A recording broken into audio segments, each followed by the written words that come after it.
Yo, what's up, guys? I just wanted to make this quick little video before the podcast, and show you the music video my buddy made for a contest he was doing back a couple years ago.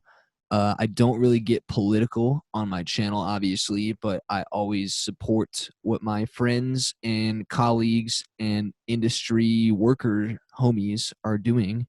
So I thought I'd share this really cool video. He produced, mixed, mastered, and wrote and recorded the song. And he spliced up the video. So I just thought I'd share it and put him on and show you guys his talent. So here it is. In the councils of government, we must guard against the acquisition of unwarranted influence, whether sought or unsought, by the military-industrial complex.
This is Skid Row Radio. I'm your host, Serge, and today we're going to be talking a lot of shit and maybe a couple good things about Metallica. And other right about talking shit stuff. Yeah, well, we're going to be talking about some pleasant things with Metallica before the Black Album, and today my friend Joe, who is a a long-term friend now, is and also an old college professor of mine, is here to talk about it with me because he was around in Yeah. 1989. Well, I'm only 17, so I don't know. Oh shit, you're younger than me, man. That's crazy. How you could be born in '89 and also fucking younger than me, huh? Maybe I could just like do this and make it like super cool. Or Yeah, man. Show us your studio, bro. yeah, well, I have no studio right now. It's just my. Hold on a second. Hold that thought. All right. I don't really have a studio right now because my other computer crashed, and all I have is, you know, Oh, nice.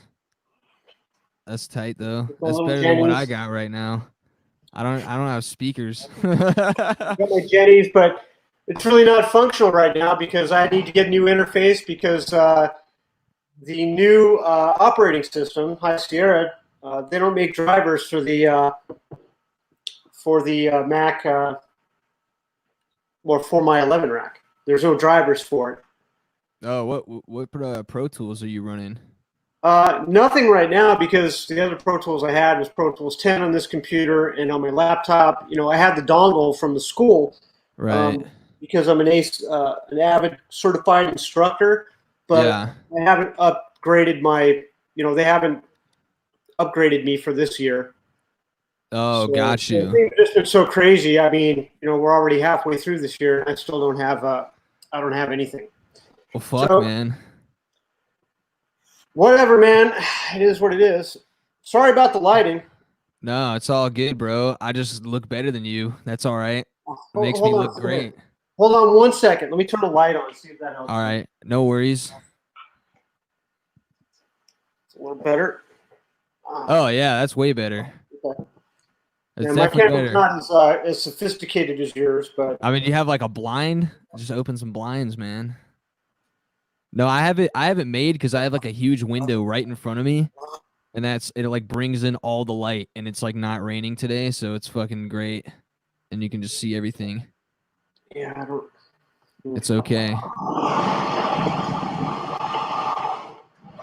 Okay, Oh, that's actually way better. Do that. there you go. Yeah, fucking awesome, dude. Why can't I Sick. get? I don't seem to be able to get centered here. This is. There you go. You're kind of in the middle now. You have to like move. I just move my laptop sometimes. I'm just like, fuck it. Yeah, there you go. All right. Well, now I'll introduce the show then, since we're all situated. Welcome to Skid Row Radio. I'm your host, Serge. Here today, I have my friend Joe. We don't say last names on this show because of legal problems that we've had with other people that have gotten stabbed in other countries. So now we just resort to first name basis only. I had a guest a long time ago where we talked about him getting stabbed, and apparently I wasn't allowed to talk about that, and I had to edit out like 40 minutes of the fucking podcast. He literally Somebody. he let me interview him, and he let me ask him that question. I was So like, man, nobody's gonna come running through the door here to stab me, right? no, hopefully not. I Well, don't know why he let me do that'd that. be a bad mistake on their part because I'll just have to bust out the Smith and Wesson. I love it. I Yeah, it's love it. great. Hell yeah, bro. America. Miracle. Yeah, Miracle America. There you go. Well, anyways, today we're here to talk about a band that is half amazing, and then the last half of their career has been not so amazing. Well, you mentioned the Black Album, the titled Metallica album. It's known as the Yeah. Black Album. You didn't like that album? I do like that album, actually. I don't like the ones after that album. Yeah, either do I. Oh, so you like the Black Album? Yeah, actually, I went to a concert for the Black Album at the Thomas and Mack Center in Vegas. It was Oh, that's pretty '91. I sick. think it was '91. And it was the first time that a metal show ever sold out the Thomas and Mack Center. It was packed, man. It was a great show. It was actually one of my favorite concerts. Yeah, I heard that Metallica used to play for like 3 hours at a time or something like Yeah, they that. had two drum sets. It was really badass. They did a great job, and I had nosebleed seat, which I thought were going to suck at first, but it was actually the best view. Oh wow, From, that's way fucking above, you're up top, just kind of looking down. It was a great seat, actually. Oh yeah. How many people? Well, how big was the show though? How big is that venue? Uh, I don't know. I I can't mean, remember. is it like over 10,000 people can fit in there? Yeah, pretty sure. Yeah, Oh, it's you'd sold have to out look up now. Thomas and Mack. Thomas and Mack's pretty big. It Yeah, was a this, big deal that they sold out the Thomas and Mack Center for a metal show. I remember that being a big deal. do they have an opener? Um, well, if they did, wasn't that impressive? I can't. Well, that's like Sorry about that. when I saw Metallica, you know who opened for him was Avenged Sevenfold, so you couldn't really beat that lineup, honestly. I mean, it Yeah, I was would them. remember Event Sevenfold. Yeah, no, they like went on stage like they were better than Metallica. Like I almost thought Metallica wasn't gonna be able to top them. But then when they went on stage, I was like, okay, this is what I came here to see. But I also had a nosebleed seat, and I fucking just like, so I was with my homie, and I was like 17 at the time, and I think he was 24. And so I literally, well, I think I mentioned this story to you at one point, but like I literally woke up in the morning and my friend had backstage passes to the show to meet the guys in Avenged Sevenfold. And I was like, dude, I kind of want to go to that fucking show, but the tickets obviously for Metallica now are like $150 fucking dollars for like Yeah, it's pretty nosebleeds, especially on the day of the show, you know. But I convinced my friend to not go to work and fucking spend his like paycheck basically on these tickets. Like, and his girlfriend was like really pissed off at him for spending $150 on that ticket. But we ended up going getting nosebleed seats, and then he started buying me margaritas and shit. And those that were like, always makes it better. yeah, oh, yeah, and those are like $18 a pop. But then as the Holy shit! margaritas were like hitting us, man, yeah, because this was at Cardinal Stadium with like 80,000 people, and it was sold out, and there was no seats on the floor. So Yeah, it was like when was this? this was like 2017, I Oh, that think. wasn't that long ago. No, this was like really recent. I don't even think I want to say that new album came out maybe. But sometimes they'll just do shows that big without even putting anything out. I don't remember, but anyways, the margaritas hit us pretty hard, and then we both got the idea and started talking to people on how we can get down to the front. We were like, "Yo, man, there's got to be a way to get down there." Oh, I think you told me about this. Yeah.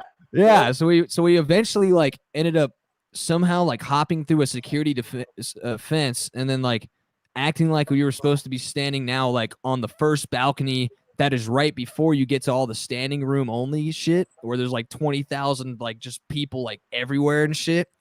And then I paid some lady like $40 for her wristband. Like I literally was like I called out to her in the crowd. I was like, "Yo," I was like, "I need your fucking wristband and I'll give you all the money I fucking have for it."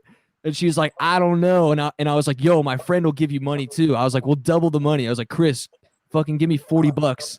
And he gives me $40 cash. So we gave her 80 fucking dollars for her fucking wristband just to wear it down there. Like, and we gave it back to her and shit, and then And just you ran already in the spent crowd. $300 to get in. Yeah, so I spent like $400 the whole day. But dude, I was literally in the front row for Metallica. Like, you can't fucking beat that, bro. Yeah.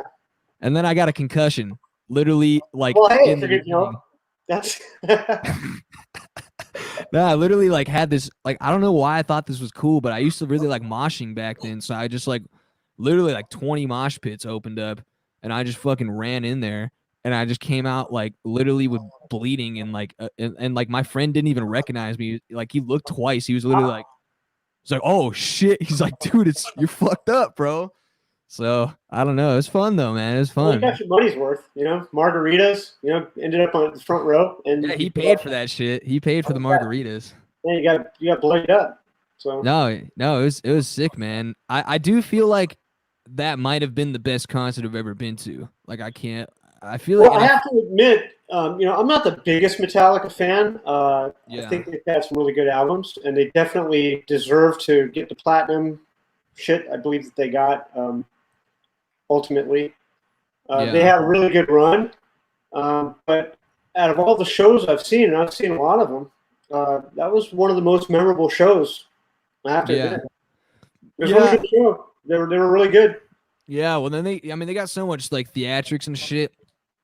I mean, obviously, since James Hetfield like burned his face off in the '90s, like they've always had crazy theatrical Yeah, I shit think going it was on. before that happened. They had the pylons. I think when they were doing one, landmines have taken my arms, and then the pylons would blow up right on either side of them, right? Holy fuck! How Yeah, ironic. it's pretty cool. I still remember it. Wow. That yeah. Weren't they on tour with Guns N' Roses when that happened? Uh, I think I they think were. so because then Axl didn't want to come out early. Because they Yeah. usually, Guns N' Roses, that was like their thing. They would stall the crowd just where everybody was just about pissed off. And then they would Yeah. come out. And that got old. People got sick of that shit. And then that show, because they wouldn't just go out there because the crowd was getting ready to riot. I think they started rioting. I don't remember the story. Holy But fuck. yeah, that was a big deal. That was pretty much towards the end of. That's what pretty much killed. That's when they jumped the shark, so to speak, if I remember right. With Guns N' Roses. Oh yeah. I think there's a video of that where like Slash and like Izzy Stradlin walk out and are like, "Oh hey, like we're really fucking sorry about our singer. Like we'll be back." Yeah, he's too fucked up or whatever his deal. Yeah. I mean, honestly though, like if I was gonna see a show, I definitely would want Metallica to headline. I don't think I'd want to see Guns N' Roses headline that shit. It's just not epic enough, you know. Well, yeah, Guns N' Roses and Metallica doesn't seem to. Yeah, it's kind of a weird lineup, man.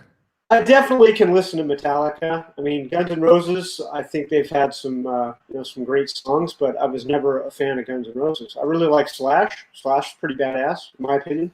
I don't think so, but I thought he was. I thought he had some really cool riffs. Like I said, there's only a few songs I really liked. And I think Axl Rose was a really good lyricist. But I got to be honest, if I was forming a band, I never would have picked Axl Rose for lead singer. well, Just from his voice. I never think they liked his came as a voice. package though. I wasn't it like him and fucking Izzy or the drummer Steve Adler. I think it was like Axl Rose had like already half the band that was his friends before Slash and Duff McKagan joined the band.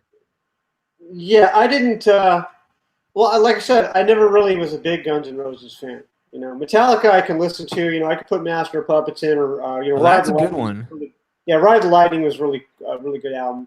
Dude, I actually feel like Ride the Lightning was almost as heavy as Injustice for All. But I feel like Injustice for All would have been the heaviest Metallica record if it had like the bass on that shit and like the drums weren't like so heavily gated and like you know what I'm saying? Like when you listen to that record, it just sounds like a piece of paper or something.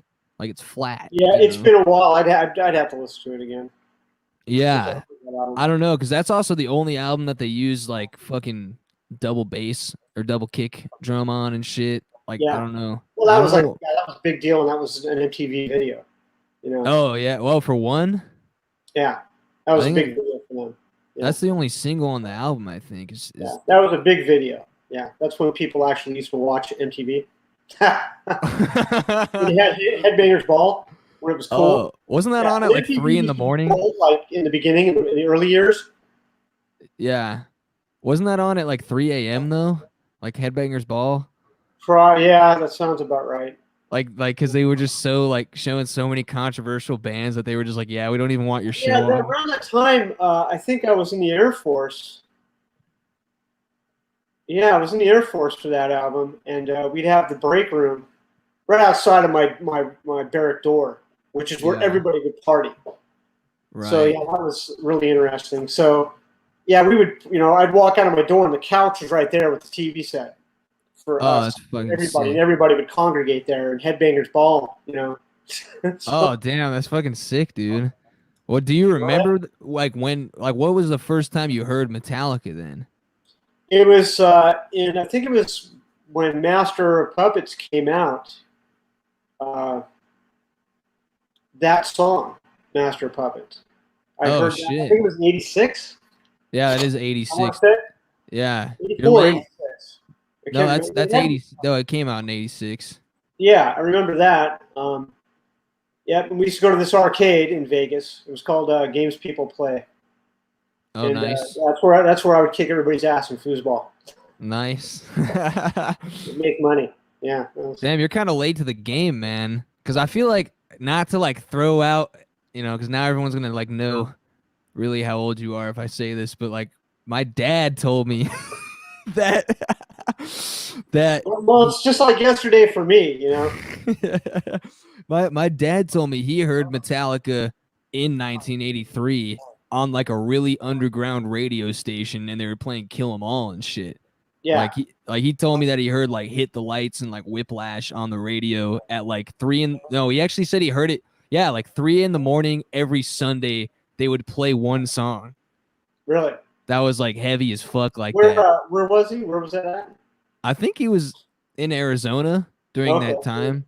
Yeah. And I think it was just like whatever, like Sunday night radio, they would play like a heavy song and be like, oh, this is fucking new shit coming out, whatever, Well, you know? at the time,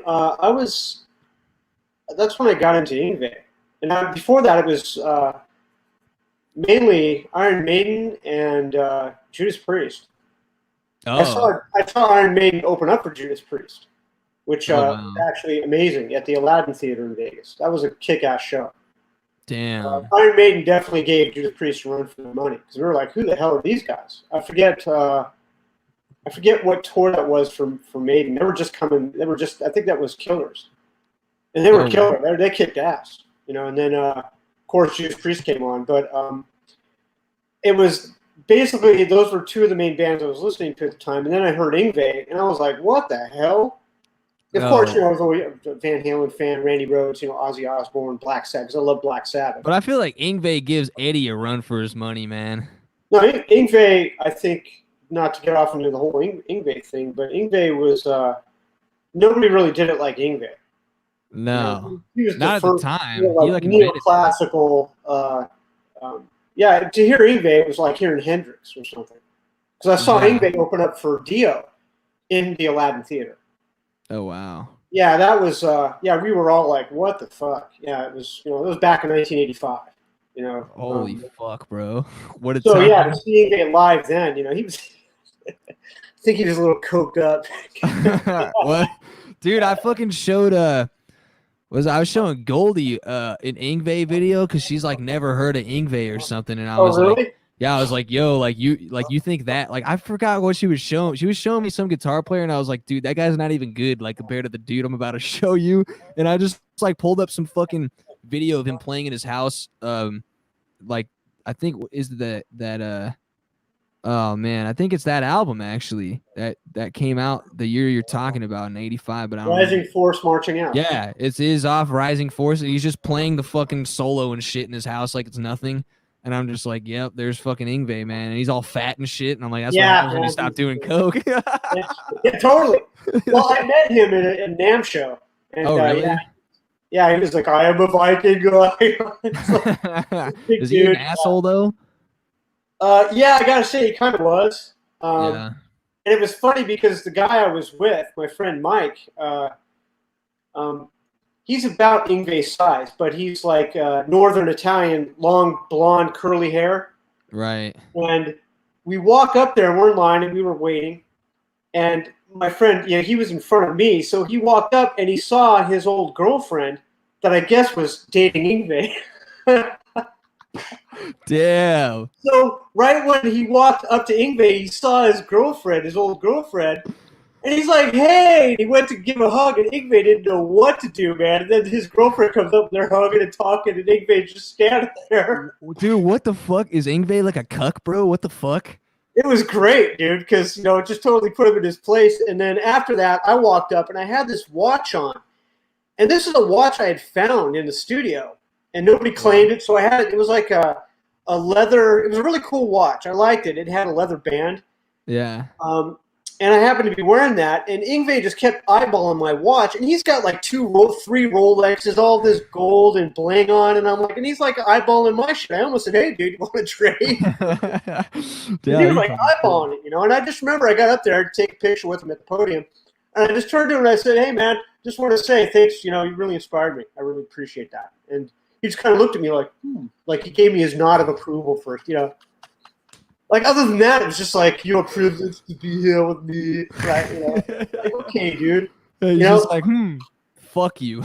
Yeah, I don't know about his social skills or whatever, but he was, I got to say, man, Yngwie is pretty freaking badass. People used to talk shit about his playing, and he can't do this, he can't do that. Yeah. Like, okay, actually, I can't agree with that. He's, I don't know anybody at the school that really could can play Yngwie. Yeah, except for Paul Gilbert. Maybe Greg to get up Harrison. on the stage and actually hang with Yngwie. Greg Harrison, I feel There's like could have a done very it. small handful of people, and that school is very talented. You got Scott Henderson's there. Greg Harrison. Yeah, Harrison. I think even Harrison would tell you, maybe these days, but Yeah. dude, Yngwie's a monster with that shit. I mean, I saw the G4. We were actually, me and Greg were hanging out, and he's like, check out this G4 concert. Yeah. And I think Petrucci was a part of it, but I just saw it was Satriani, Vai, and Yngwie. And Yngwie owned him, man. Oh, yeah. He didn't have any effects on. He didn't have compression and all that shit going on. He's just fucking flying through that Marshall. And oh, yeah. he just stomped on it, man. He just improvised everything, and he kicked ass. But that's a whole other story. Now we're talking about Yngwie and shit. But well, I actually got kicked out of an Yngwie concert. Nice. Yeah. I know out of all the concerts you get kicked out of. Like, why that one? But I fucking I tried to start a mosh pit, and everyone got mad at me. They're like, no, they're all these nerds there that are like here to hear his guitar playing. That are just like, and then I'm just like, nah, man, like this is metal, bro. Like, let's fucking punch some shit, man. Yeah. And then all of a sudden, like literally the owner of the venue got like 2 huge ass security guards to like grab me and like took me into his back office and like bitched me out. Did you try moshing with him? Fuck no. He straight up told me, he's like, listen, man, you ever try that shit again, I'm gonna just let everyone kick your ass, bro. Wow. I was like, fucking hell, man. But like literally my friend's band was opening for Yngwie, and they were like a death metal band. So I was like, well, I just want to mosh to their band, dude. And he's like, this isn't the crowd. So I got kicked out of the concert, which kind of blows. But I saw like half of the set, It was pretty good. Yngwie was cool. But yeah, we totally just got off on the Yngwie thing. Yeah, I can't say much for his social skills, but the dude's a badass guitar player. I mean, yeah. Well, this kind of thing makes me wonder how Kirk Hammett became like in Guitar Magazine, and how he has his own pick line and like. Well, for me, that's like saying C.C. DeVille. How the hell did he? I remember seeing Poison before they actually hit it big. They were playing. They opened up for Loudness, Kira Takasaki and Loudness. Right. And Kira was badass, but. Yeah, Poison came out. We're like, what the fuck? And CC DeVille, we're booing him, man. Honestly, you were fucking booing him? Oh, yeah. It was a little venue. Like, I mean, maybe 200 people could fit in this place in Vegas. Yeah. It's off of Spring Mountain in Arville. I still remember the area. But I don't, some little fucking hole of a place that they were playing in. And we were there to see Akira. Yeah. And then there's this new band, Poison. We're like, who the fuck are these guys? And yeah, and there you go. And CC DeVille was like, it's we're all guitar players and shit. We're like, what the fuck, dude? We're here, get the fuck out of here. So yeah, people were booing and shit. And, oh, that's hilarious. Yeah, and they look like women, so I guess that doesn't really help their cause. Well, yeah, I remember seeing the album cover. Rick showed me an album cover. It was in a magazine. He's like, dude, check out this new chick band. And I looked at it for a second, and I'm like, dude, get the fuck. He's laughing at me. Oh, yeah, because they're all, they look like girls. It's like, what the? Come on, man. Yeah, he's like trying to see if you're getting a hard on for like Brett. Yeah, shit. Yeah, that's pretty. Like, early 80s. We're like, what? See, that's like the thing with the 80s, man, is like, I really do feel like the entire music industry changed because of MTV, but you also had like other genres of music I feel like came out that are completely unexpected. Like, because I literally just had like Led Zeppelin, which is the biggest band fucking ever in the 70s. And then somehow this segues into bands like Metallica and like the fucking Dead Kennedys and shit. And like fucking, you know what I'm saying? Like, punk started blowing up, and I wish I would have got a little more into punk at the time, but I had, I was all about guitar and shredding and, Rhodes, Hendrix, just great guitar players. I really wasn't interested in the punk scene, but there was a lot of cool punk shit going on. I'm kind of sorry I missed that. Well, it's just weird because I feel like music got so much harder though. Like coming out of the 70s, it's like you got all this fucking cool like blues shit. Well, that's why you ended up getting grunge. Because everybody's like, fuck it, man, I can't play all this shit. Fuck that, man. Those guys suck. It's all about fucking how big your cocks are. It's like, yeah, that's why we call it punk rock. Like, you can't hang. You can't learn a Steve Vai fucking solo. Yeah. Or Satriani. you know, Yeah. or Yngwie, or Yeah. Rhodes, or Van Halen, or any of those guys at the time, or you know, Jason Becker, Oh my fuck, dude. or Jason Becker, bro, is a yeah, fucking savage. That yeah, motherfucker. and Sean Lane. Sean Lane was like the first shredder guy. You Oh, never hear I don't about know Sean Sean Lane. Lane. I'm gonna have to listen to some of that Yeah, stuff. TJ told me about Sean Lane. Well, it's fucking. You even got TJ in the fucking '90s and shit. Yeah, dude, TJ's fucking badass, dude. Yeah, Look at that man. shit, you know. TJ's pretty. Yeah. He's so badass that his records have actually become hard to listen to because they're just like too badass. I listen to it and I'm like, I'm too stupid to ever Yeah, I had understand the this. privilege and pleasure to work on that second Uncle Moe's, the Oh, Space Jam. nice. But the first Uncle Moe's, I forget. I think that's just the title of it, Uncle Moe's. I think that one's a better album. Yeah. I just remember listening to that, going back and forth to Vegas, Yeah. and just being blown away. I mean, yeah. I wonder if I have a copy of that somewhere. That's a great album. Yeah, I listened to that almost I all like the them way. both, but the first one was just like, you know, just over the top. Yeah, I listened to the first one like almost all the way through one time, but I got a massive headache listening to it, and I went and asked TJ. I was like, "Why the fuck did I listen to like 7 songs? And then I just had to take like 2 Advils." Yeah.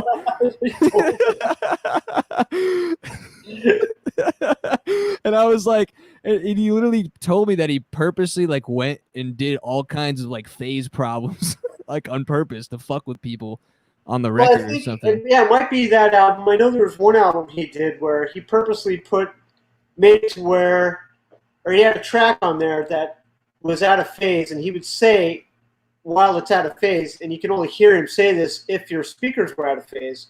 Wow. Your speakers are out of phase. If you can hear me, your speakers are out of phase. Yeah, he purposely put that in there. So you're like, oh, yeah, because you know. Only Dude, that's actually DJ would like do that. that's fucking actually pretty Your speakers hilarious. are out of phase. If you can hear me, your speakers are out of phase. Yeah, some shit like that. That's actually pretty fucking funny, man. Yeah, Yeah, that's like a good way, I guess, if you're trying to like tune a studio, just like fucking put on that hey, song and see if all your shit's out of phase, and it's like, oh fuck, dude, my shit's out of phase. it's pretty funny. Yeah. That's awesome, man. Yeah, he's a fucking badass, dude. And when did that come out? In like the '90s? He put that out, the Uncle Moe's Space Uncle Ranch. Moe's? No, that was early 2000s. Oh shit, Yeah, okay. because the Space Ranch, that one came out in 2007. Oh no shit, I didn't Yep. realize that. Wait, so what was that band that he was in Japan though? He was he toured with he toured with Paul Gilbert. Oh, He that's was what in the I band was. with Paul. But then he Okay, was with not Racer X. Mr. Big. I can't think of him off the top of my head right now. The name of the band that Paul Gilbert's in? No. The band that he was something Planet X. Might have been Planet X. Symphony X? No, you didn't do that No, band. I can't believe it. That- Yes, Derek Sherinian. I think it was Virgil Donati. Tony McAlpine was the guitar player for him. Also, I can't wow. believe I'm drawing a blank on it. Damn, what happened, man? That's people don't even play shit like that anymore. Well, yeah. Did you ever go and see? Were you around when he was playing at the Baked Potato? Nah, man, because I can never get into that fucking place. Yeah, I went there a few times to see. There was some really good shows there. With I mean- Mark Nonisa played guitar with him. Oh One of the wow. shows I saw. Yeah, it was. Yep, it was Mark and Marco Miniman. I think was on drums at the time. See, the only problem I have with a baked potato is I've heard that a fucking potato costs like $40. Well, you ain't there for the potato. You know, bring a freaking potato. I mean, get the hell out of here. Actually, I think TJ told me that you could bring a fucking potato with you, and you're like, good. Yeah, for sure. I'm paying $40 for a potato. You know. That's what I was told. The shit costs like $40 if you want a fucking baked potato at the baked potato. Unless it's a gold potato. I mean, get the hell out of here.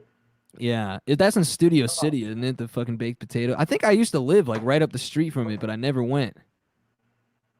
Yeah.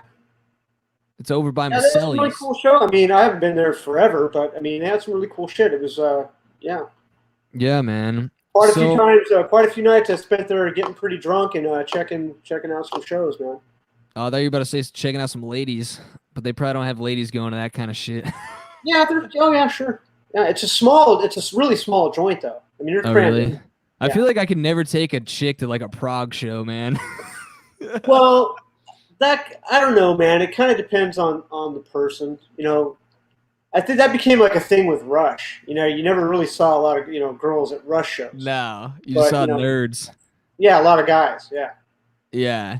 No, yeah. Like I would never take a chick to see like Ingve either, honestly. Like they just wouldn't get it. No, but I'd like to have it if there's a chick that really liked Ingve. That's cool. Well, okay, sure, but I feel like I You don't see a come. lot of dude. Rick's been showing me a lot of videos of these young girls. Yeah, shredding. They're all Japanese too. Not all of them. There was one girl. She plays Cirque du Soleil in Oh, Vegas. dude, I wonder if my friend Levance knows her, man. Dude, she kicked ass. I was like, I mean, I was watching her technique, her right hand technique. I'm like, okay, get the fuck out of here. She was badass. Do you remember her name? No, I don't. I have Yeah. it somewhere, but yeah, we'll have to I'll look have at to it. ask Levance about that, man. He probably Dude, knows her. she was nailing Nuno shit. I think it was Get the Funk Out. Nailing that. She nailed that solo, and I was like, oh, fuck, okay. Yeah, I Nuno, feel. I think, out of all the guitar players and all the music and everything, I think I have to give Nuno the badass award for all guitar players, for just overall well-rounded musicianship and singing and just. Have you heard any? Nuno's badass. Yeah, I wish I could have run into that dude sometime. Have you heard any of like the newer gent music? The what? The gent music? Have you heard any of that? Gent music? Yeah, like DJENT, gent. Like Meshuggah? Okay, so like you know Meshuggah, right? Oh, is it called gent? Well, that they technically are coined for inventing the genre of gent, but it's like changed so much now that like everything is like a polyrhythmic out of time like 7/4 fucked up thing.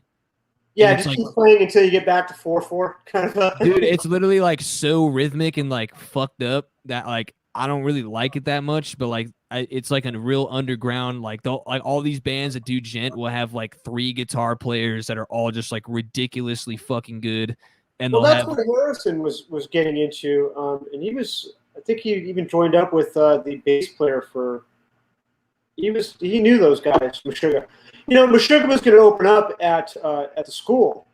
Yeah, they were going to do an album release there, but the school didn't want them to do it. And why? Me and Greg were just like, we're just all blown away. We're like, what? What? Yeah. Man. They turned it down, well, because they're just the way they decided to market, however they're marketing, which is amazing to me, being that school was. Well, they've gotten so poppy though, like I feel like now they're marketing because I've so like my guitar teacher. Well, I've had a couple guitar teachers growing up, but like my last guitar teacher before I moved to LA, he went to MI in like 91, like when that shit was like. Actually, he might have gone in 89. I think he went in 89. That's when it was really. That's when I wanted to go. I was in the Air Force, and that's when Rick went. Oh yeah, that's when it was like a guitar I was going in the Air Force while he was going to MI. Yeah. I had to get out of Vegas. I just couldn't live there anymore. I had to get the fuck out of there and make a move. Yeah. I wanted to go with him, but I couldn't afford it, and it was like I had to make the decision, and he went, and I was like, fuck, and that's when I was, Yeah. Yeah, but that's when that's when Paul was still there as a regular teacher. Paul Gilbert was like the only one when Ingve came out was the only one that I saw that could nail his lines. See, that's when MI was still like robot, man. That dude he's ridiculous. Yeah, that's when MI still had like GIT as like the main thing in the 80s and 90s like that. Cause that's what my guitar teacher was like so stoked that I was going to MI because when I met you, I was originally going for guitar, but then I was like 2 weeks into that, and then I met you, and I was like, yeah, man, I just didn't really like guitar, blah, blah, blah. So now I'm recording with you in your fucking bitch-ass class. Yeah. Mm-hmm.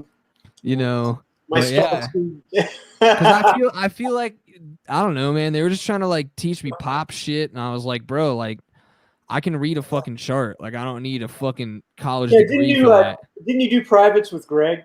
I did, dude, Yeah, and that motherfucker was a savage. Like I yeah, literally, like I thought I was good until I met that guy. yeah. Greg was a really good teacher, and he's really, yeah.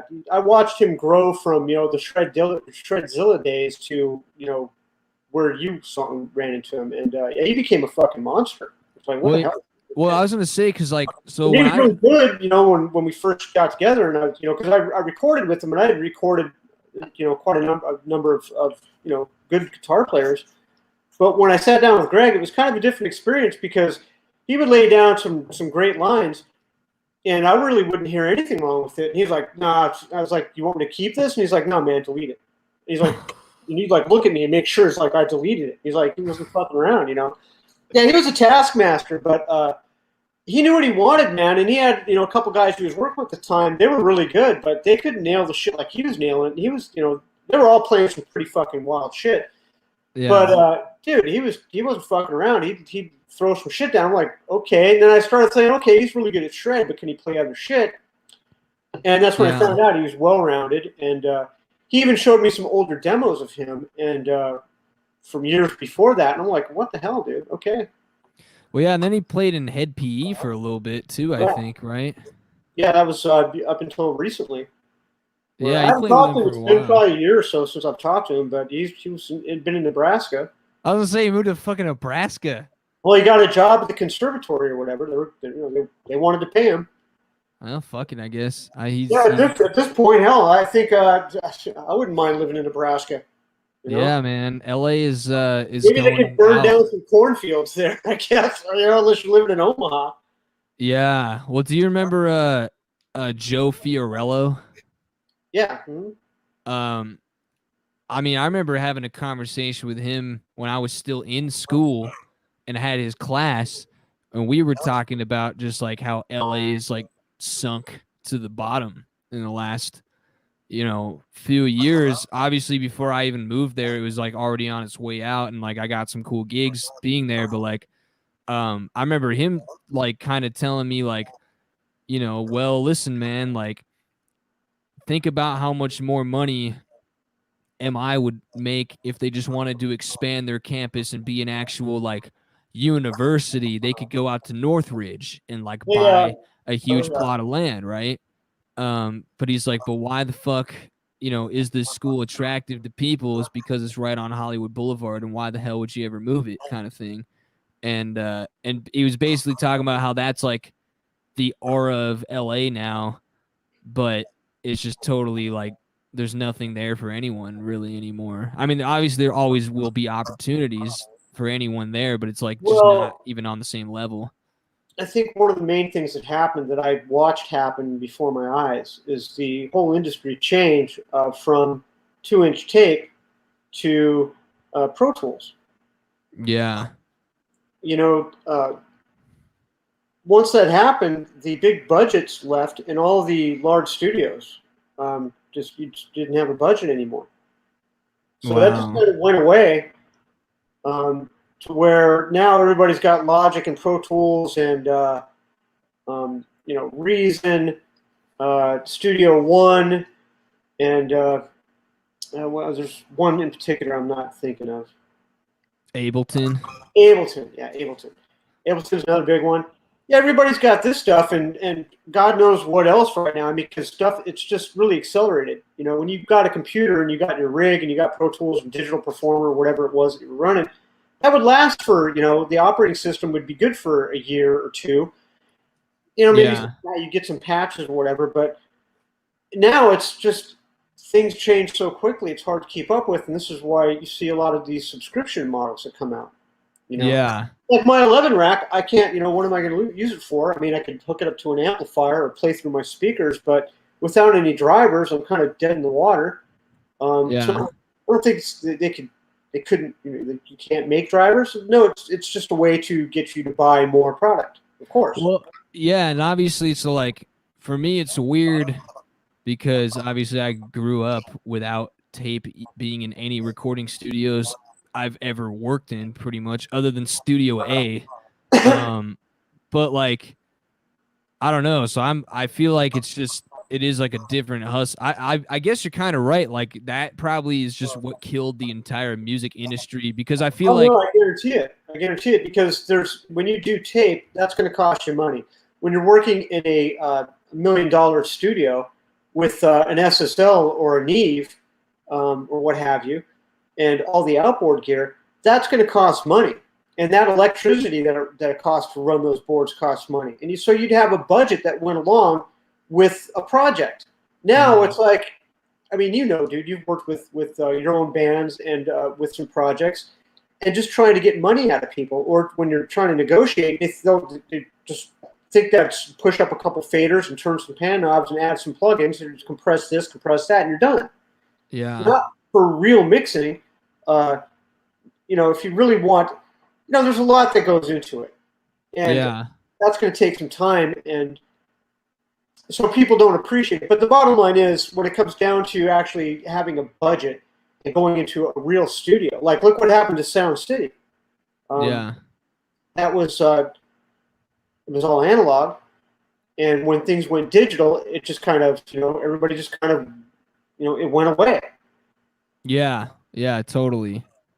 Yeah, I feel like that is kind of the problem, because it must have been like systematic to where it was like, I feel like recording must have been more organized when people were using tape and shit, because I mean, for one, I guess, to really even get a budget to go into a studio, you had to be having some label to back you with like $1 million basically to go record a Well, record.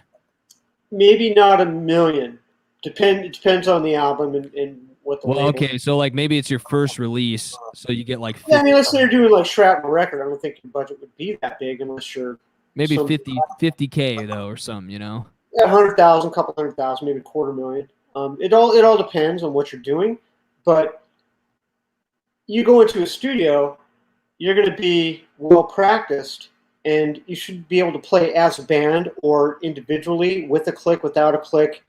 You should be a professional musician. Now, if I'm just Joe Schmo sitting in my little home project studio here with Logic or Pro Tools, Ableton, whatever the hell you got, and a microphone and some plugins, you could sit here till the cows come home doing takes, trying to get what you're looking for. But it's not the same as being with the band and that chemistry that goes with it. Yeah. And the professionalism. Not to say that there aren't really talented musicians that are professional. I mean, certainly there are, but there's a different feel, not only musically but sonically. Yeah. When you listen to 2-inch tape and you listen to it running through the channels of an SSL or a Neve, etc., or some really nice outboard gear, it's going to sound different. On the tape, it's going to sound different than it is in the digital world. It just does. And there's a spirit, for lack of a better way of putting it, a feel, a vibe that you're really not getting. It's very cookie cutter. I don't know. It's kind of hard to describe, but I think everybody anybody that really has listened to a lot of music from older eras up and all the way through to where we are now, I think would understand what I'm saying. Unfortunately, I think there can be some good things that can come out of it. I mean, look what Trent Reznor did. Trent Reznor kind of molded the two worlds together. I think he did a fantastic job. And that's one thing that was really striking with TJ is TJ, I think it's Beyond the Lash of Gravity. Was that album? Yeah. Oh my Sounded fuck. like very Trent Reznor-y stuff, I think, before Trent was even doing Trent Reznor. I don't TJ even was like in that vibe. He was, channeled into that. Dude, I don't even like saying this, but that might be the best mix I've ever heard in my life. Really? For is it Under the Lash of Gravity, or is it maybe I'm thinking of the Garst and Helmrich album. Have you heard that? Yeah. Is that what I'm talking about? Yeah, I think that's Beyond the Lash of Gravity. I think is the title to Garson. Okay, that is it. They did several albums. Well, I think the first one is probably the one I'm thinking of.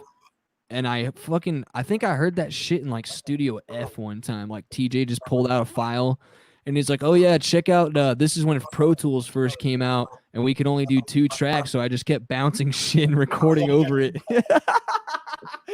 He was like, "It wasn't really a big deal." That he plays me the mix and I'm like, "Dude, I think that might be the greatest mix I've ever fucking heard." Like straight up, you know. Yeah, I think the Uncle Mo stuff was some really good mixing. I just really liked what he did with he had like some weird ass shit with the bass and the kick on that, and I was just like, I don't even know how to do it. Like I hear it and I'm just like, I don't even know what you did to achieve that, because a bass doesn't even sound like that. Like he had like so much like fret buzz off the bass. Like it was like he tuned it down, but it was like still in tune with the song, and there's so much fret buzz coming off of the fucking bass. You could hear it in the recording and it was distorted. And then he like somehow mixed it together and then like side chained that to the kick or something. And I was just like, this is the best shit I've ever heard, man. Well, see, that's what was really great. Being at the school and learning from TJ, especially back in those days, because he would really encourage you to do experimental stuff. Yeah. Because that's really what it comes down to, is getting in the studio and grabbing some microphones and having, I love that old SSL that we had in there. It was, it was modded by Roger Nichols. Oh, wow. Shit. Yeah, it was great. It was a great board. A lot of great stuff happened in that room. That was a great room. It is a great room. It's kind of saying it in the past tense now. It's just weird. I haven't been to that school since this lockdown. Shit. Should we be wearing masks right now? Is that? Yeah, we might be exchanging computer virus DNA. through the. Yeah, I think you're gonna give my computer a virus, bro. If you keep talking to it, like, stop doing that, bro. That's fucking illegal. You need to stop. My computer's gonna crash if you keep doing that shit. Got the virus. You're gonna die. Yeah, man. Well, I guess that sucks for concerts, because now people aren't gonna want to go out and fucking go to an 80,000 person show. Well, I think Imagine Metallica going on stage and James Hetfield's like wearing a fucking mask. Yeah. You can wear those Hannibal Lecter masks or whatever, or yeah, Bane, wear the Bane mask. That would be pretty good. Yo, Bane, yeah. And you just hear like everything muffled in the mic and shit. Yeah, totally. It works great. So you can kind of do your it's kind of the new version of a Kiss thing, Yeah. I think mask, Guar. You just wear a Guar mask. Yeah, dude. Kirk Hammett's like, all of them are fucking wearing masks and shit. That'd be fucking great, actually. And they'll just be like, you can't come to our show unless you're wearing a mask and shit. And so you just see this fucking whole masked audience. Yeah, mask, schmask, yeah. Whatever, yeah. Man. But yeah, man, I feel like, well, when did tape stop happening for the most part? Well, I guess you could probably say it better as, when did Pro Tools become more valid? And I think that was probably in the early 2000s when it really started taking off. That's when things really started changing in the industry too.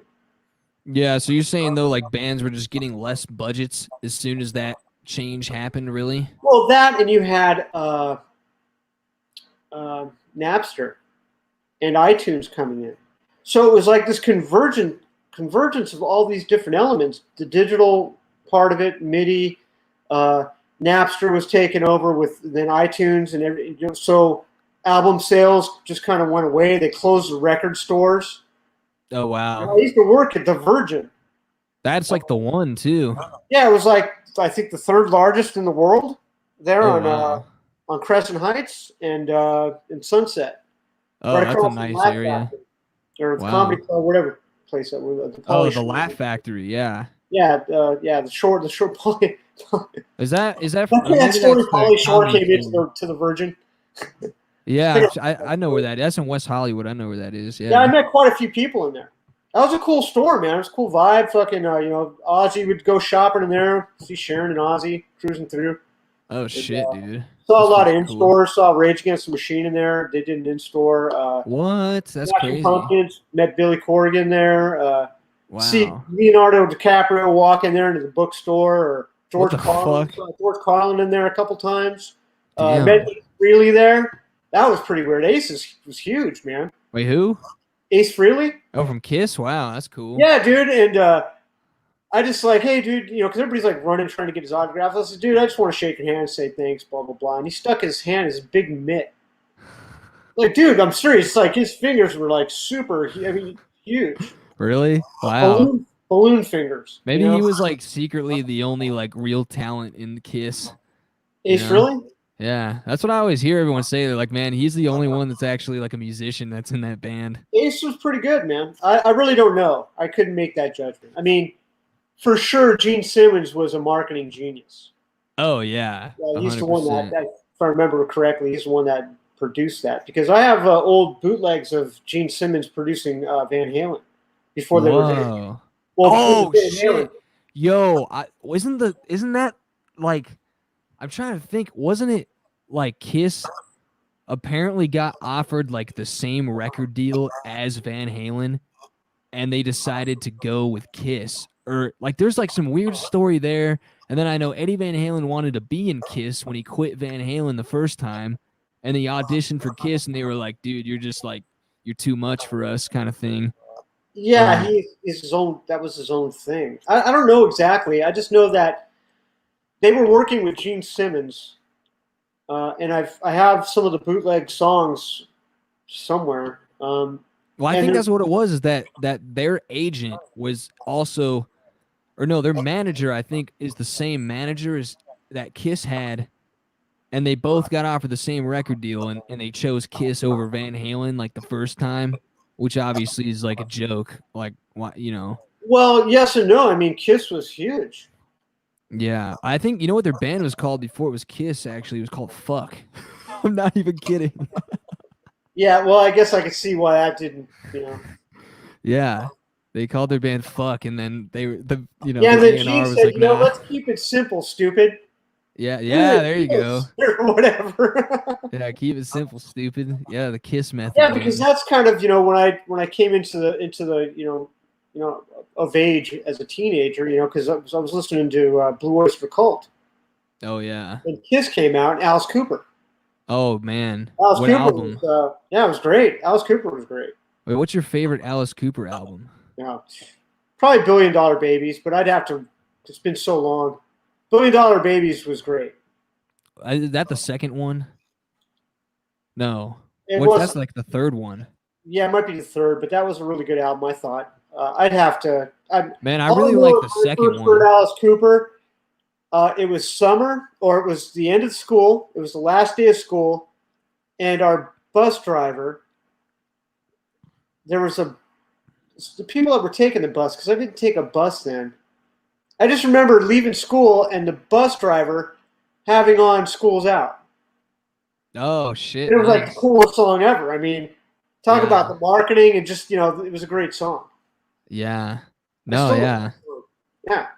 I really like the second Alice Cooper record, and that has like 18, and man, it has fuck. I'm trying to think what else it has on that one. I mean, I know like if I heard it, it's like okay, that's why I love this record, but I can't name the songs on it. But that record's like so. I feel like before he became really mainstream, and he's like real dark shit, and there's like a lot of like real cool like synths on it. Only women bleed. Is that on that record? I think that's on Billion Dollar Babies. Oh, I don't remember. Man, yeah, people like dude, people don't give Alice Cooper enough credit. Yeah, No More Mr. Nice Guy. That's a great song. Yeah, oh, yeah, that's a good one. Yeah, people don't give him credit, man. People don't give Alice Cooper the credit because I feel like they just know him for like School's Out, but like people don't actually go back and listen to the records before that shit, and it's like, man, that motherfucker had some good shit, man. That's true with anything, whether if it's movies or music, anything art. I mean, yeah, I don't want to go down that road, but yeah, it's Yeah, it's kind of funny because I can listen to a lot of new music, and I really don't see value in a lot of it. But then Sure. there's a lot of music, and it's always kind of been like this, more underground. It kind of depends on the person. Yeah. Beauty is in the eye of the beholder, as they say. Yeah. And I like by today's standards, where are the supergroups? Well, I don't know. Remember when Chickenfoot came out? Well, Chickenfoot. I mean, dude, there's some great musicians, but okay, so what memorable songs that No. Yeah. were But like like Dreams on Fleetwood Mac, or Zeppelin? Name any Zeppelin album, well, or I the feel like Beatles, I also or feel Rolling like Stones, or Pink Floyd, or oh my. Boston, Well, yeah. You can't top that shit, or man. the Eagles. But I think that's I a mean, different time for. there's no heart. Yeah, I mean, Well, here's what I was thinking about, man. So like yesterday I was driving home from work and shit. I'm listening to the Stones, man, and I'm like, man, like this shit ain't heavy, you know? Like it's not heavy, but it's got so much like balls, bro. Like so much attitude. Like Mick Jagger just fucking like he sings like he just smoked meth yes. and is like angry as fuck. Which he Well, probably did do that, but you well, know, it's raw. it's raw, dude. Yeah, it's raw, And and these were professional musicians that were really. It was more of a lifestyle. Now it's. I mean, it's not like it wasn't about the money or there was no commercialism, but I yeah. think there was more of a message and there was more authenticity in the message back then than what you see now. Now, it's like whose ass do you have to kiss to be a part of the Hollywood party, and Well, that's why here, Hollywood's dying. yeah, That's why Hollywood is on fire. I mean, not in yeah, a good way. Who the fuck? I mean, dude, who the fuck yeah. cares about Hollywood now? What'd you say? For me, it's the most uncool thing to be a part of Hollywood. Yeah. Well, yeah, I dude. mean, That's I've why you been, gotta come to Nashville. huh? That's why you gotta come to Nashville, dude. Hey, at least there's studios that do real recording there now. Well, and Not so that's much kind in of Hollywood anymore. well, I think that's the difference actually between here and LA is I feel like here there's bands still in LA it's like all just fucking rap, man. Like rap just took over the industry completely now. And like rock, but here's the problem, man. I don't think rock is off the hook because obviously like I've grown up on different bands than you grew up on. Obviously I love all the bands of like, that we're talking about too. But like what came out, like when I was a teenager is like shit like My Chemical Romance and like fucking Panic at the Disco. Well, I guess they came out before but you have like newer bands. Like if I named them, like most people won't even know. But you got like Like bands that Mars Volta. not even that. No, it's like underground now, dude. It's like so like I think what happened personally and what segued this was like Warp Tour, man. Like you know about Warp Tour and shit. Yeah, I think Greg. He might have done it actually if he was in Head PE. He might have played Warp Tour, but Well, I think he played Warped Tour before that with PDP, or he was just going there as an exhibitionist. oh, maybe. Well, I feel like Warp Cool, yeah. Tour. I feel like Warp Tour had a big cause in actually killing rock music, and I say that because Oh, Dragon Force, or what? oh, was he in Dragon Force? Greg? Yeah. Fuck no, dude. I remember him telling me that they Oh. had Dragon Force up there, and he was like, "Man, fuck these dudes." Yeah. Oh yeah. Everyone hates Dragon Force, man. Well, no, Well, not even them. it's because they were a prop. They weren't Yeah. like they weren't somebody like, dude. I remember with Greg, one of his biggest frustrations is he was a taskmaster. Yeah. And I'm sure whatever he's doing right now, he's still that way. He really demanded a lot from the people he's working from, but he would lead by example. Yeah. So when he would go to the Warp Tour, I'm sure it was the Warp Tour because the school was doing that for a while, and I think he might have done it with PDP. I can't remember now, but he was telling me about Dragon Force, and we were talking about it. And he was like, "Yeah, these guys." I mean, then I listened to him, and I'm like, "What the fuck? Get the fuck out of here!" So Oh it was yeah. kind of like they're just like a prop, and they were being promoted and turned into because the machine wanted to turn them into something and promote them. The guy with the cigar, I'll make it big, kind of a Yeah. because that's how it works at some point. Yeah. Totally. Well, That's and what That's what turned me off from the whole Hollywood thing, because I can't do it. I don't care. Well, that's funny you mentioned that band, dude. I give me mean, your money, but I can't. I didn't get into art to be popular as a sellout, and or any of that. So it really turned me off.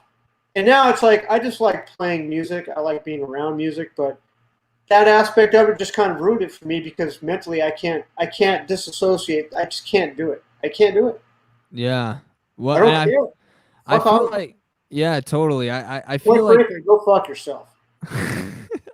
Keep your money, shove it up your ass. I just don't care. yeah, Not like fair I'm some enough. great talent or anything, but No, I if I get it. was, I'd rather not. If I was of that caliber of Yeah, whatever today's genre cool thing is, I yeah. couldn't do it, because I have certain principles that I have no desire for that. No, I get it, man. When I Now, feel if like, if you want to make money doing something, there's a hell of a lot easier ways of doing it. yeah, you could just get an OnlyFans and do Pornhub. Yeah, right. Yeah, to start a porn channel, or just go rob people, because if you do it the right way, I guess it's legal. Nothing. There's no law anymore, so who cares? Fuck it. Everything's legal.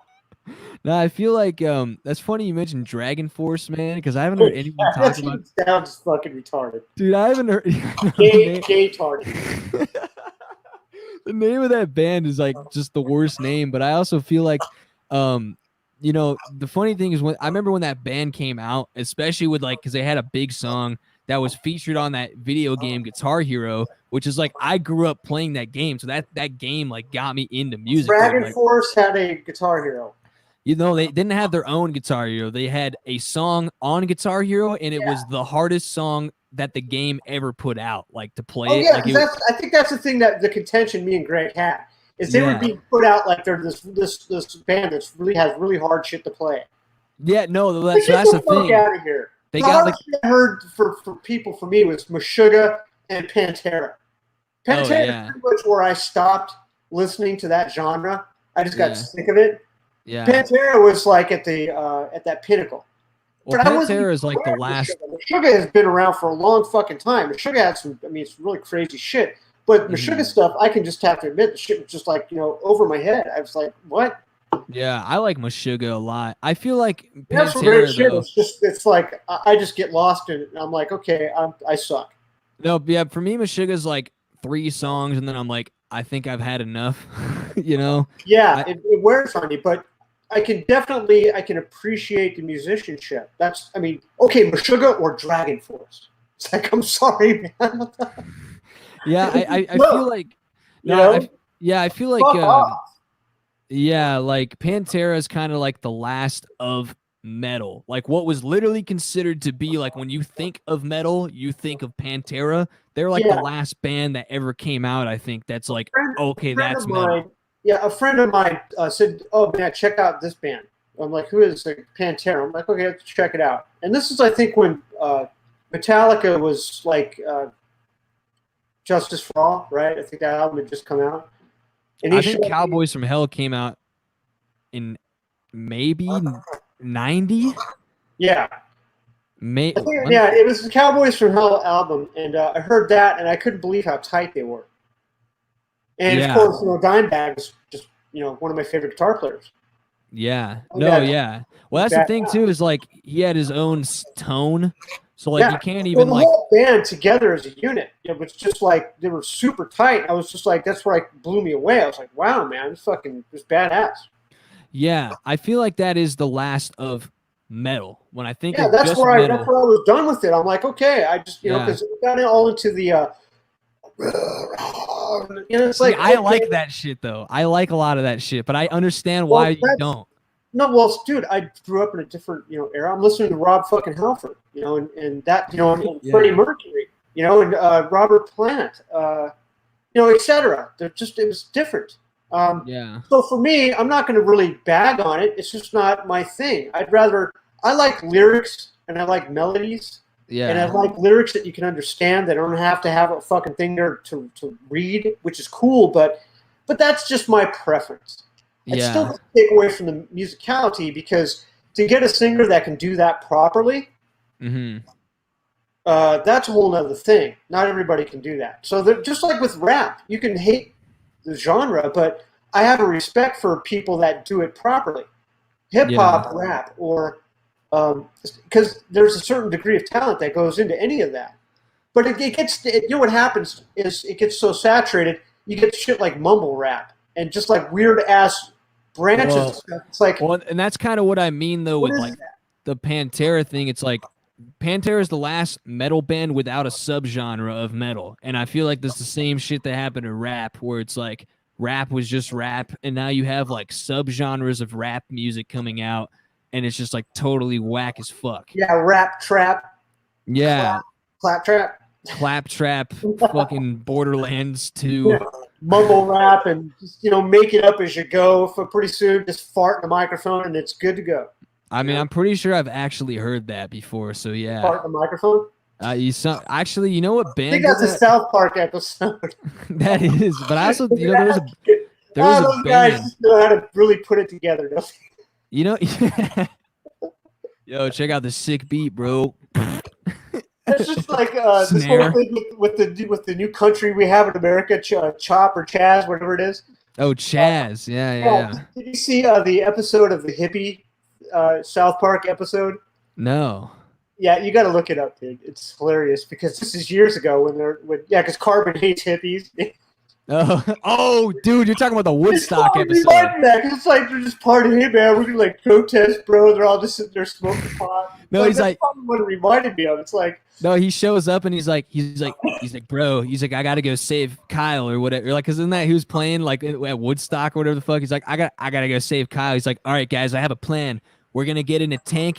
And we're just gonna play "Raining Blood" by Slayer, and then we're gonna go into the fucking crowd of people, and all these hippies just start leaving as soon as they start playing "Raining Blood." Maybe they should do that in Chop. Maybe that's the answer. Just start playing some fucking Slayer. Yeah, dude, everyone just start leaving. Oh man, this isn't peaceful, bro. We gotta leave, man. Dude, so like, what was your favorite band then that came out in the 80s? In the 80s? Yeah. Came out in the 80s, like specifically? Well, maybe that lived on through the 80s, I guess. God, that's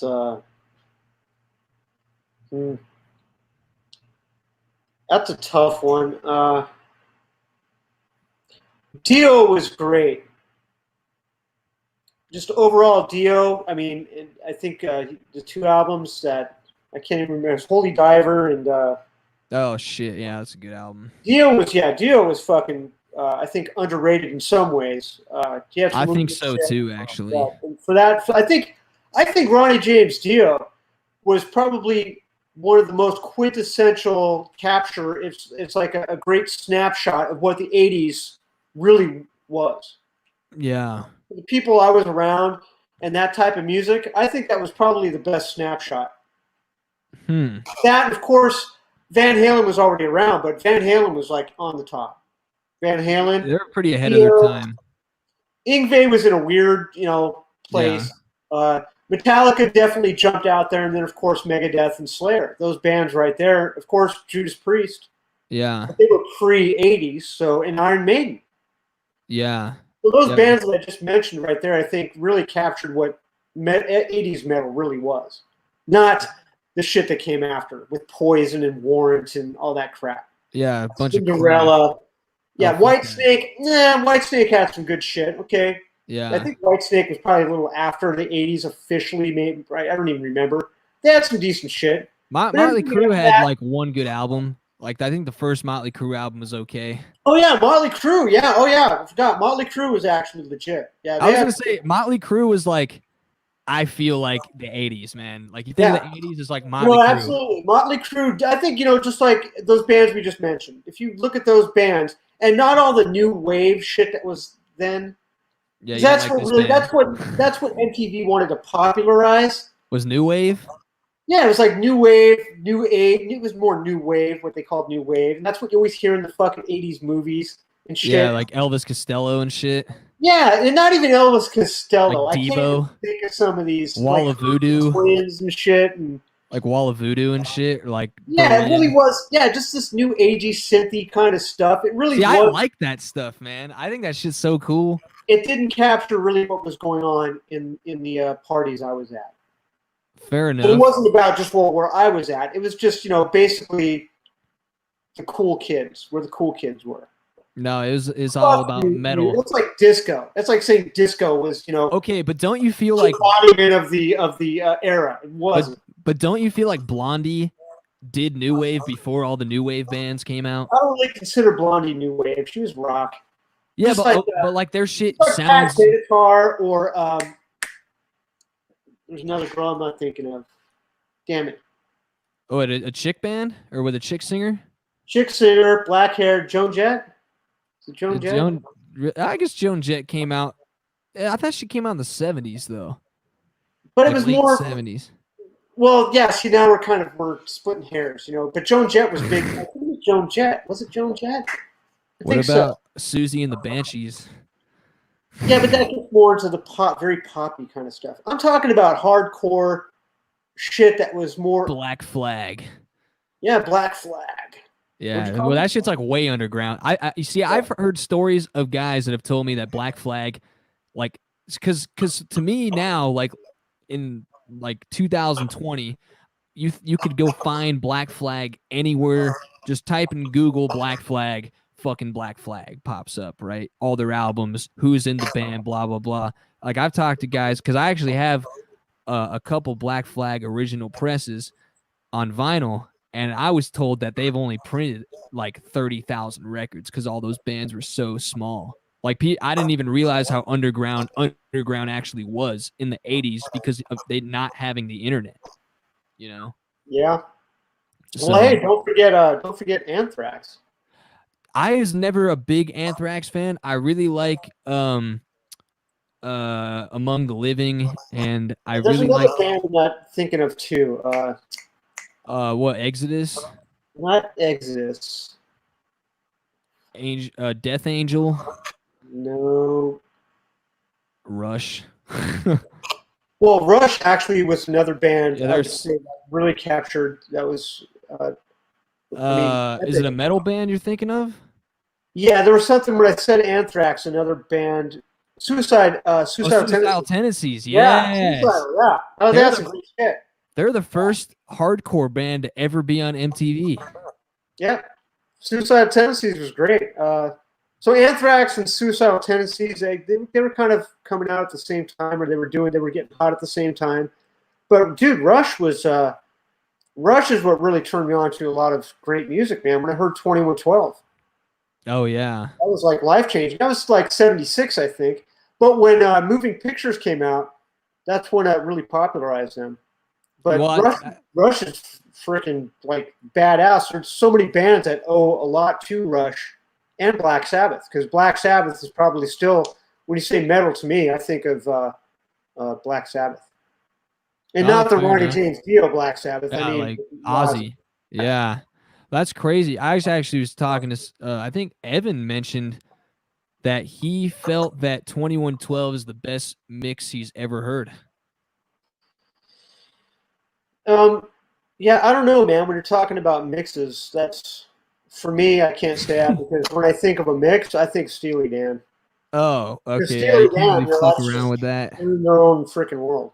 Yeah, That's you can't really fuck around with Steely Dan can't shit. fuck with the Steely. No, that I know shit's what to pretty say. good. That shit's so good it still sounds like it came out today, man. Dude, Steely Dan is probably I don't know. I don't want to. I can't say favorites, man. But if I had to say a favorite, like top three, Steely Dan, I just the more I listen to them, the more I like them, and I listen to them a lot. Yeah. It's great. Like, yeah, Yeah, I man. can't say enough good about Steely Dan. Yeah, well, a couple of questions then before we wrap things up here. I guess this might be kind of a loaded question, but maybe try to simplify your answer a bit. But where do you think the future of music in the industry is headed currently on a realistic perspective? The future of music. Yes. The industry itself or the actual music? Music Um, itself. I mean, I feel like they're kind of hand in hand, but maybe more so the industry itself. Hmm. You know, there's so much crazy stuff going on in the world right now that I think it's really hard to gauge. I think the digital age is going to play a big part in it. But at the same time, I think people like the authenticity and human traits that we're missing now Yeah. because of social media and how everything's digital and everything's so long distance, but we're so close. Everything is digitized and AI and machine learning and all this crap that's coming out. Things sound too unnatural. And for humans, I think one of the most human traits is being human and the soul, the spirit. And I don't think roboticizing things really capture that, but I think there's a way to take the technology and use it to express the more human side and consciousness side of humanity. Because I think, you know, bottom line, music is an emotion, and music is an expression of emotion. Yeah. So I think technology is just another way to express that emotion, and whatever that looks like in the future, I guess that's what it looks like in the future. That's a really tough question because I remember we kind of talked about this as a premise for doing a whole show, which Yeah. might be a good one if we do this again.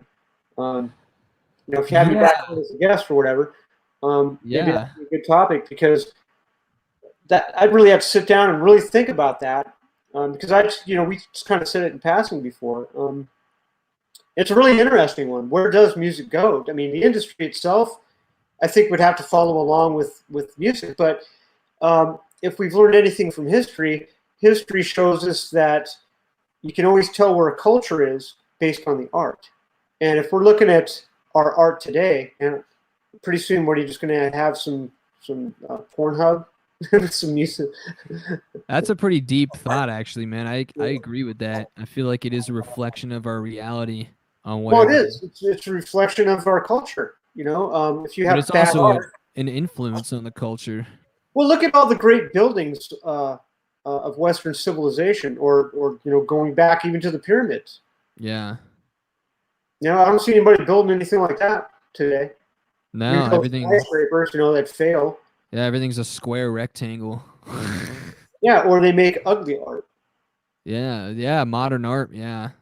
Yeah, it's really, really bizarre. Like, okay, and it's like I guess I'm not Yeah, like sophisticated art enough that's to just see. like designed to make you hate yourself and shit. Totally. Yeah, it's like it's kind of, and they tell you, oh well, you just don't understand. It's like, yeah, I understand. It looks like crap. That's funny, man. It You know, looks the like house a is 3-year-old fucking slap something together there, and you're trying to like act like you're so sophisticated. I don't understand it. It's like fuck well, you. and in a way, don't you feel like that's kind of the way music has gone actually in No, the way of absolutely. I'm trying not to say that. I'm trying to be kind, don't because be. Just art. say it.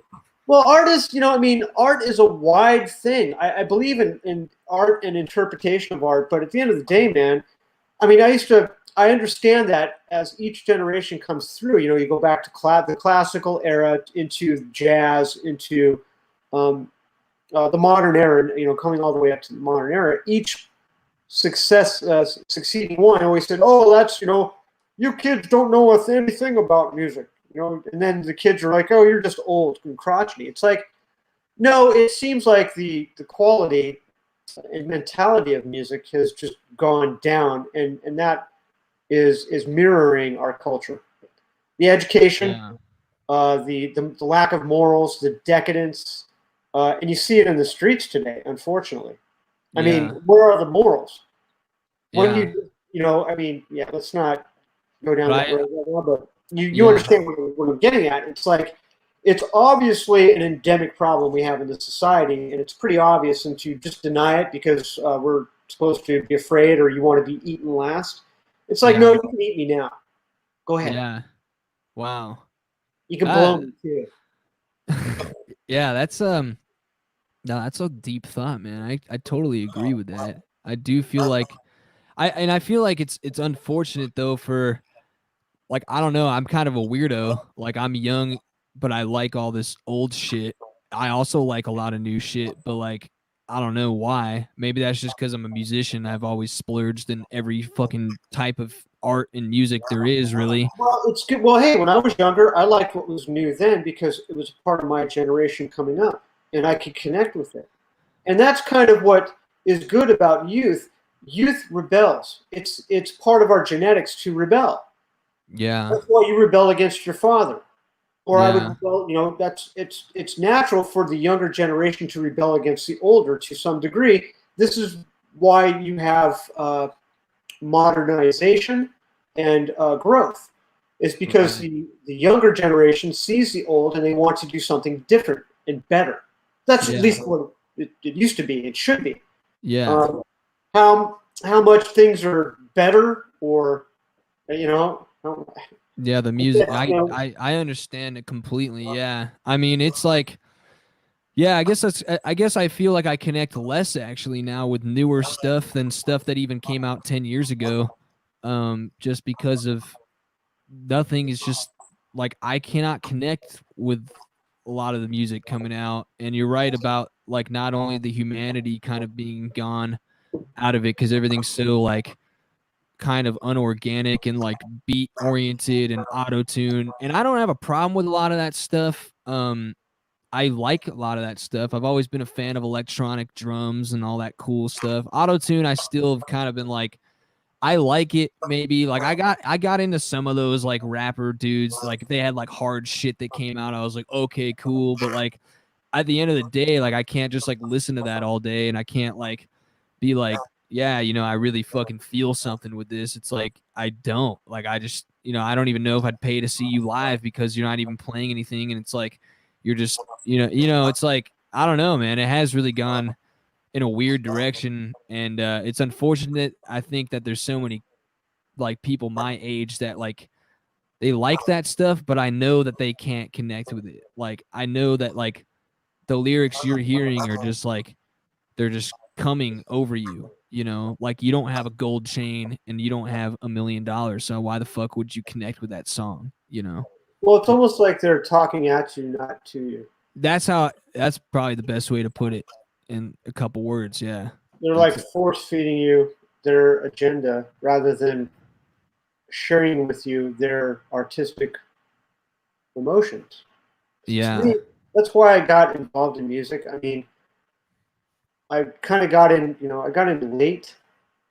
yeah, I was more into, racing bikes and, more athletic when I was younger. And it was because of a back injury and knee injury that I ended up picking up a guitar later yeah, on when I got a little older. right. I didn't really get serious with guitar until I was 19. Oh shit, I wow. picked it up when I was 12. Was farting around with it, but farting around on the drums and crap. But I Yeah, didn't really pick it up until I was like about your age. That's no when shit. but that's the first time I heard Ingve. When I heard Ingve, I was like, "Fuck, I gotta play guitar." See, I'm trying to think Nobody what. ever did that to me until I heard Ingve.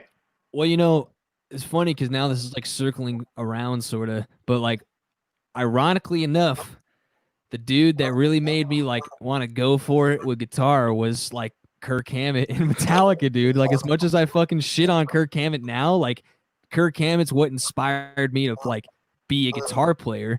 And because eventually it was later on when I started singing because I was more into punk music and shit and or in like emo, pop rock kind of stuff. But like originally, like I remember my dad, like my parents got me like Guitar Hero, the game, when I was like 7 years old or some shit. And I was already so like okay, like a lot of people that now are gonna find this out because it's gonna be on the internet, but I played flute, as for like You were a 10 fucking flautist. I was a flautist for like literally like 10 years. Actually longer. I think like 12 years. It was a long fucking time. You So that was still my play? no, I don't really play it anymore, That's a unfortunately. cool instrument, man. You should. Yeah, you know, Jethro Tull just kind of ruined it for me.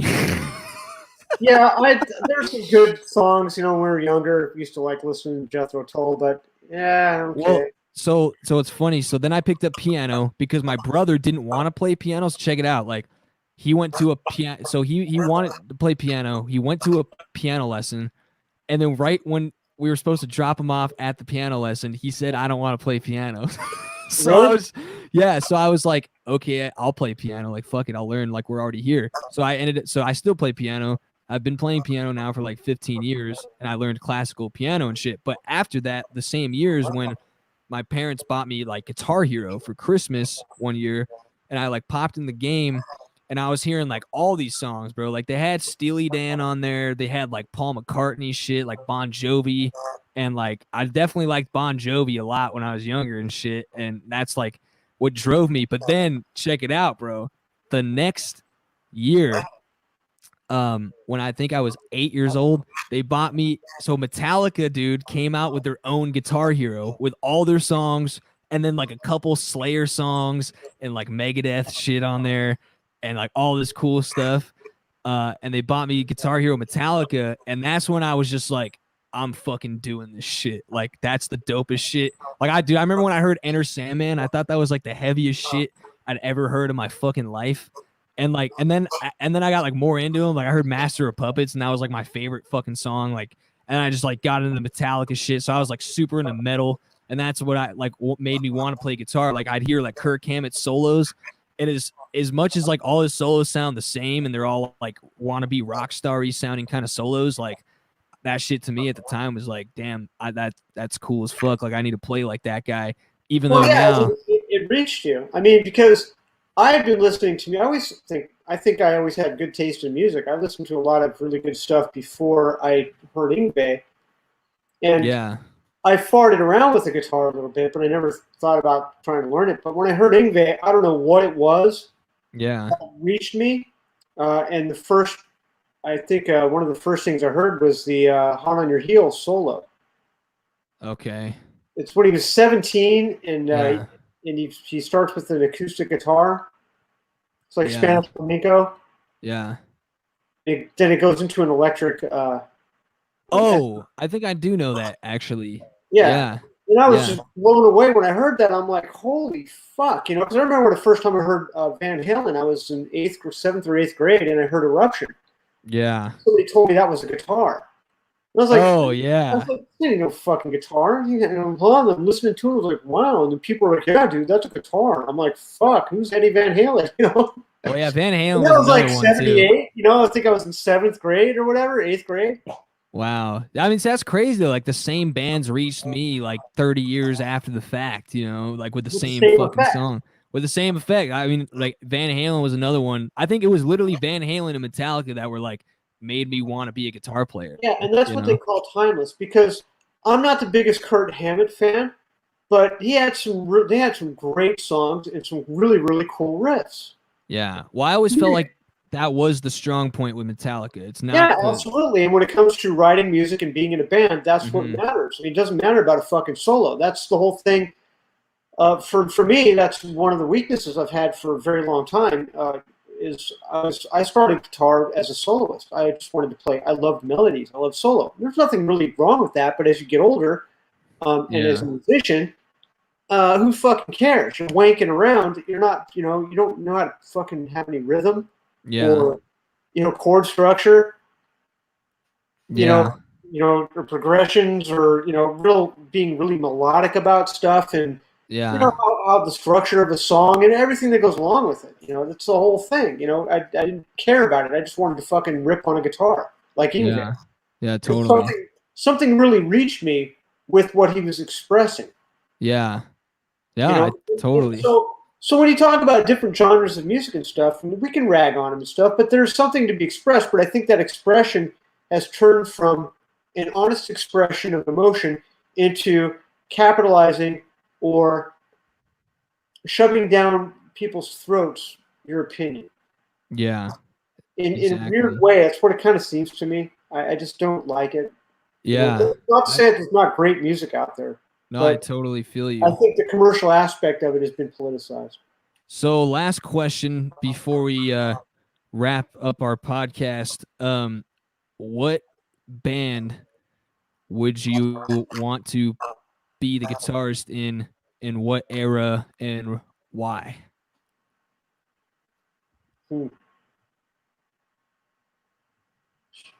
That's a tough question. I would have to say Steely Dan.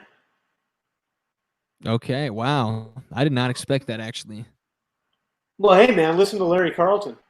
Well, so you don't really care then about the rock star experience as much as you care about being in a dope band, it sounds like. No, I liked, what I really liked about Steely Dan in that era is everybody that was somebody wanted to get on that album because that was like the album to be on. And let's face it, listen to a Steely Dan album. Yeah. If I could be on any album, I mean, I could go down. I'd love to have played for Ozzy Osbourne and Ben Randy Rhoads. That'd have been great. Yeah. Sure. Or Dimebag Darrell, any of that stuff, right? You go on down the line. Yeah, fair but enough. At the end of the day, if you listen to a Steely Dan record, if I could, pull up a credit and pull up a Steely Dan album, and I have credits on these Steely Dan albums and these fucking you're songs, fucking king. and these recordings, I'm gold. Hopefully I made a couple bucks off the damn shit, but I wouldn't even care. Yeah. Because that's true art for me. Yeah. Especially if I wrote the song and it blew up. So if I wrote the song and I got to play guitar on it, and then what the hell even helped engineering it? Throw the to hang and to be in that genre in that era, that would definitely be the feather in my cap. Fair enough, man. That's just what popped into my mind. Maybe tomorrow I'd think something different. But I mean, like look at the Beatles, dude. Writing one of those songs to be to have written a great song like a Beatles song. Yeah. No. 100%. But I still would take the Steely Dan. There's just a vibe with Steely Dan. Yeah. I just like Deacon Blue. Great vibe, man. I just don't know how to. Just so many songs. I could just go on down the list. So you wouldn't just want to replace Vince Neil and be the singer for Motley Crue? Is that your thing? No. I would not want to be in Motley Crue.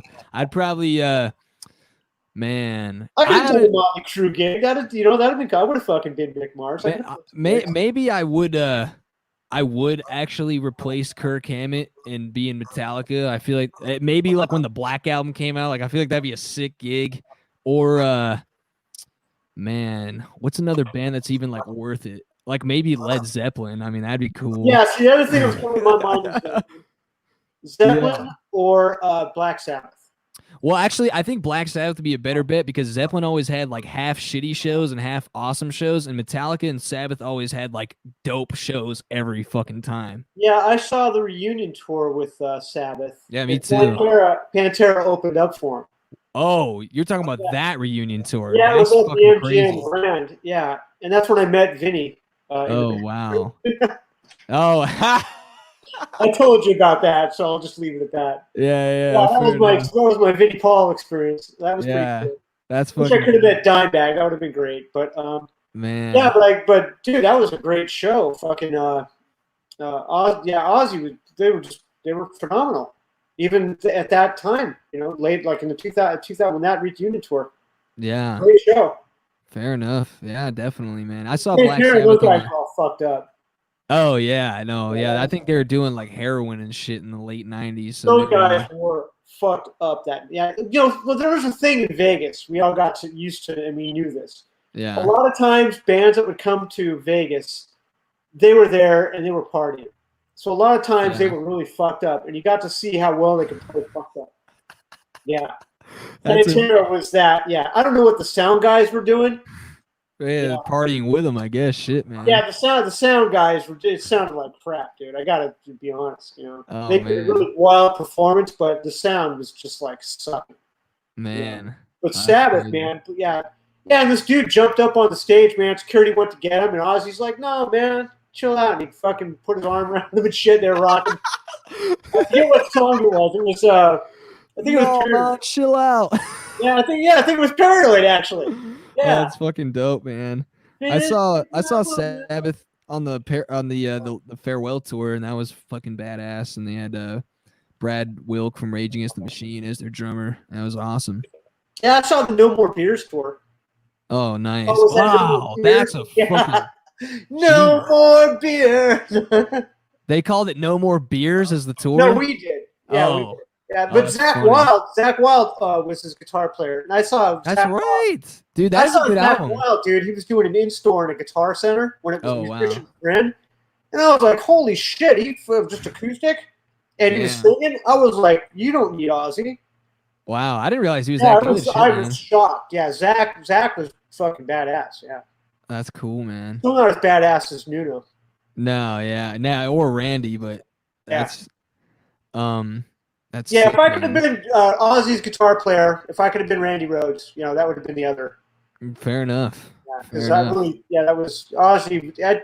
I heard War Pigs, man, and that was it. I finally found, like as you said, with like the Rolling Stones, just wasn't hard enough. Yeah.